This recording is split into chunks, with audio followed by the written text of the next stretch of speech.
Max, welcome back to the channel. How are you today? I'm doing great. Awesome. Max, I want to know, what are your thoughts on Elon Musk tweeting about Dogecoin? Really? Yes, I want to know. Well, I think his primary objective is to accumulate as much Bitcoin as possible. And he mentioned he has a kid that he's playing around with these other altcoins with. I don't pay any attention, really. I Okay. know he has a big Bitcoin position, and I'm sure he's going to continue to increase that position. I heard that your highest price prediction for 2021 for Bitcoin is $220,000 per Bitcoin. Can you explain to the audience why you think Bitcoin is going to achieve that price level, and what are the milestones that we're going to face during 2021 that are going to put the price of Bitcoin at that level? Right. So 220,000 per Bitcoin in 2021 would be a normal reaction after a halving. So we've had three halvings. And typically within the first year or so, you see this 7x return. So that would give us Bitcoin at 220,000 a coin. We're already seeing the coin now getting close to 50,000. It's looking on, so far, I think my prediction looks pretty good. We've got now Bank Mellon, New York. It's coming into the Bitcoin space as a custodian. They're a multi-trillion-dollar bank. It's the biggest custodian bank in the United States. As you mentioned, Elon Musk has now joined Michael Saylor and others in the corporate space. Ray Dalio is going to be the keynote speaker at Consensus in New York. Paul Tudor Jones is probably continuing to buy, and as well as other hedge funds. And it's funny that the senator in Nigeria this week was saying that, if Bitcoin is successful, it would put their paper money out of business, which is exactly right. So they're starting to understand on the political level that the value proposition of Bitcoin is that you can get rid of your fiat money, and fiat money, of course, is the root of all problem.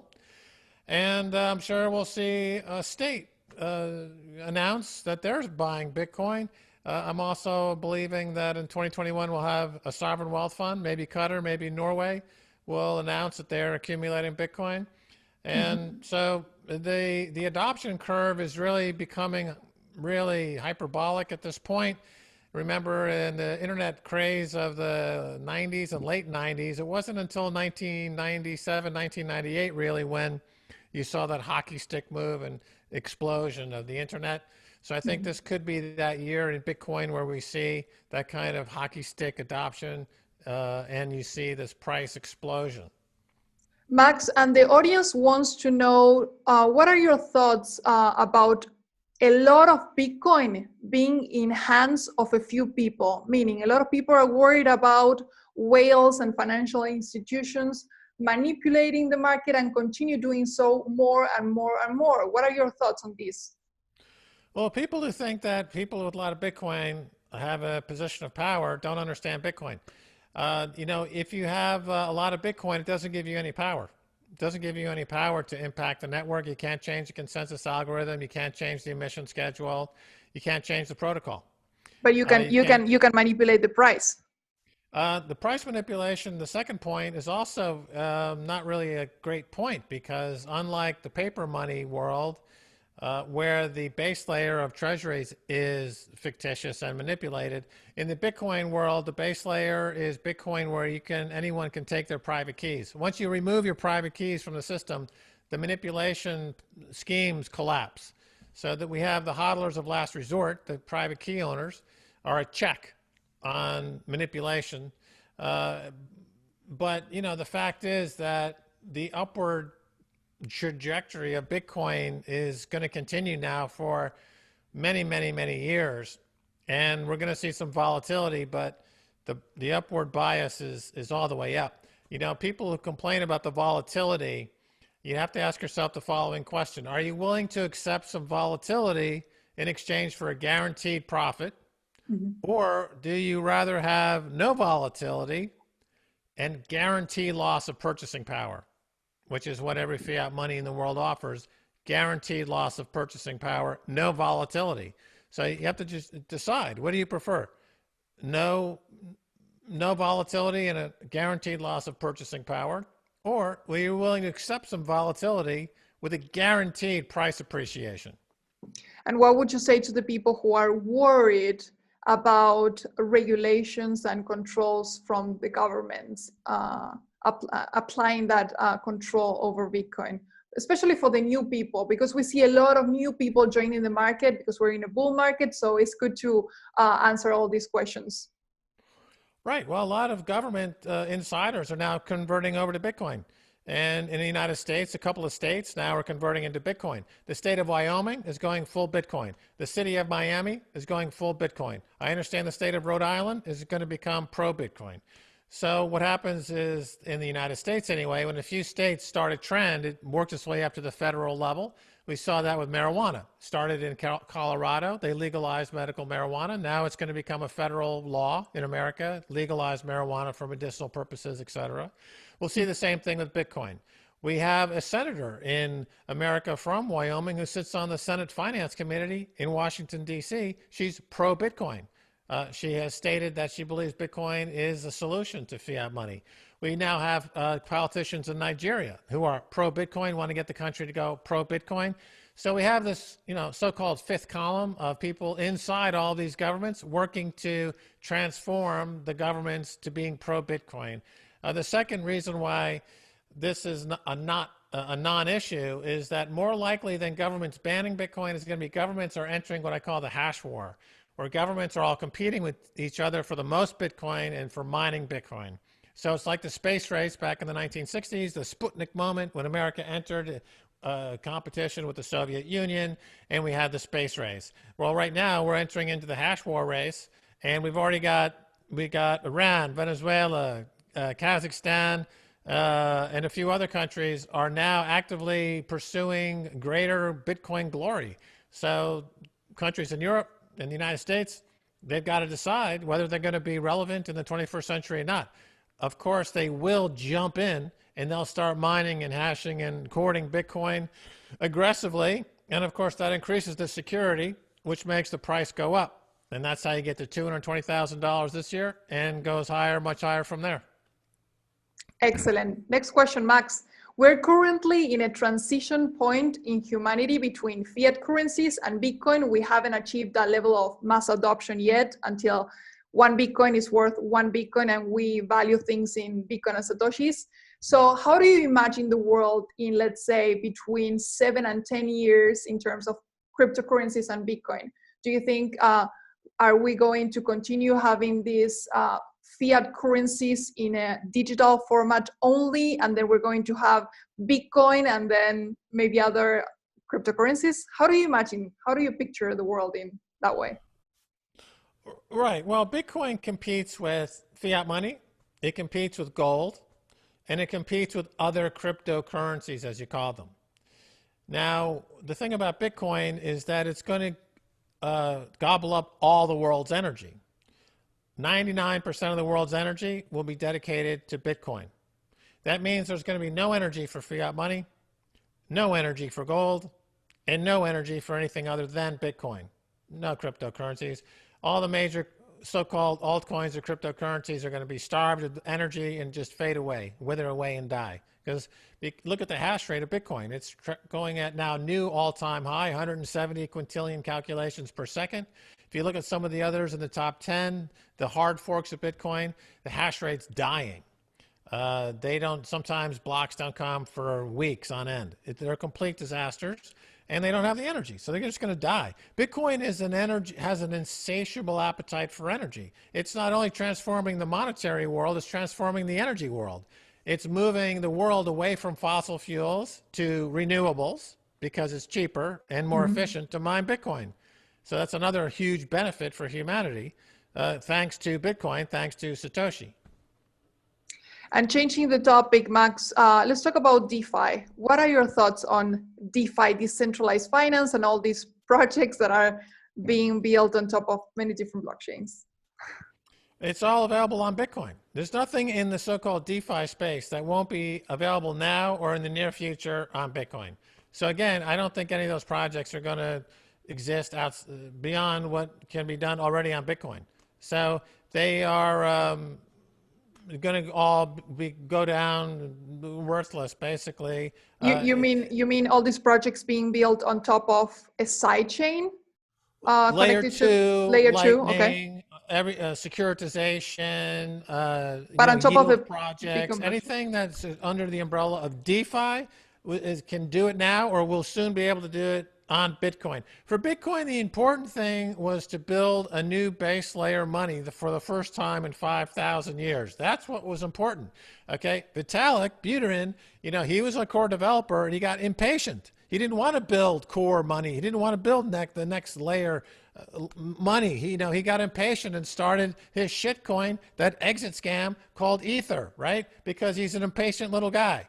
But all that stuff's garbage. It's not going to survive, and we shouldn't even be talking about it because it's sacrilegious. It's like talking about, garbage. I hate to sully the conversation by mentioning such idiocies, to tell you the truth.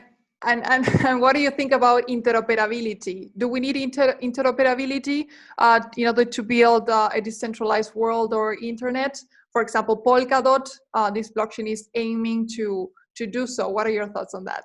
We have interoperability right now with Bitcoin. You want to send Bitcoin anywhere in the world, it's okay, do it. It's all happening there. You don't need to reinvent the wheel. You don't need to reinvent fire. You don't need to reinvent the printing press. You don't need to reinvent what the perfect already from day one. It's there, it's now, it's here, it's going higher, it's taken over the world. All banks are plugging into it. None of these banks or companies are saying they're adding anything but Bitcoin to their balance sheet. That's the only thing they mention because it's the most secure. It's got the brightest future. It's the most genius design. They're not adding any of this shit going to their balance sheet. That would be crazy. That's nuts. That's never going to happen. Same thing for sovereign wealth funds. Same thing for any country. That's just not going to happen.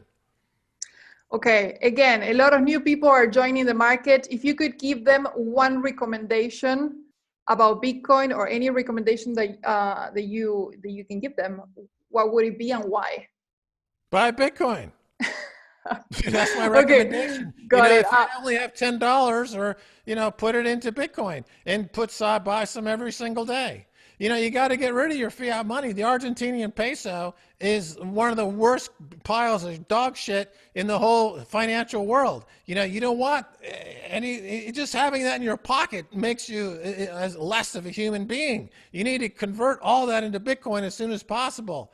I'm not saying anything new here. Anyone who lives in Argentina knows the truth. That money is never going to be worth anything. They're always going to devalue. It's always going to go to nothing. And you have no way of escaping poverty driven by fiat money printing except Bitcoin. So the question is for you. When do you want to stop being a poor idiot? When do you want to stop getting it out of the gutter? When do you want to start talking with Satoshi? That's the question for you. That's when you buy Bitcoin. Excellent. Max, you already answered my next question, which was explain to people why they should buy Bitcoin. Do you wanna do you wanna add something else for the newies? I'll give you a calmer version of the answer. So got it. Why should somebody buy Bitcoin? And the reason is pretty simple. If you want to preserve your wealth, and if you want to work at a job and put your hard-earned money into something that the government is not destroying every single year with inflation, you have a few choices. You have gold, you have Bitcoin. So let's talk about those two. One is better than the other, and that would be Bitcoin. For the following reason. Bitcoin right now, with a market cap of just under $1 trillion, will be very seriously competing with gold, and gold has a market cap, let's call it 10 to 11 trillion dollars. So that means Bitcoin's market cap, you've got an easy 10x from here. So from, let's call it 50,000 to 500,000, right? It's going to happen. So you would rather have something that's going to go up 10 times than gold, which is already old technology, and it's hard to move. It's not, it's hard to insure. It's hard to verify. It's inferior to Bitcoin.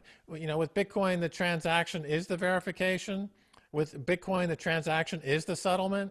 With gold, that's not the case, really. You've got to go through an intermediary. You've got to get it verified. You've got to move it around. It's very heavy. It's very cumbersome.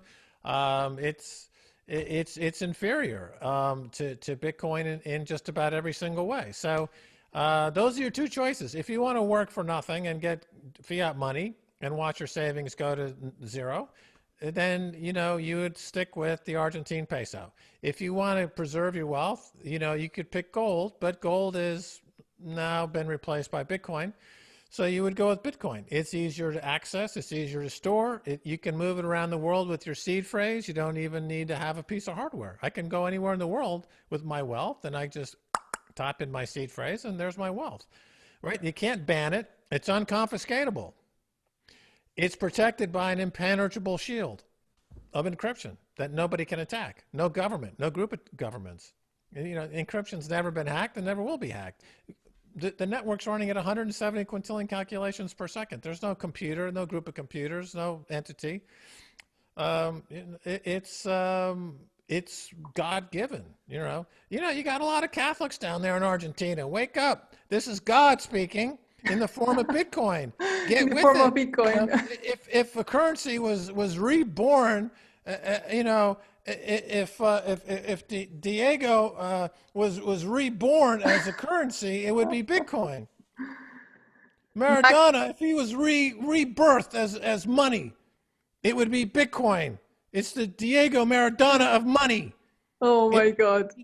If you can't wrap your mind around it, then are you even Argentinian?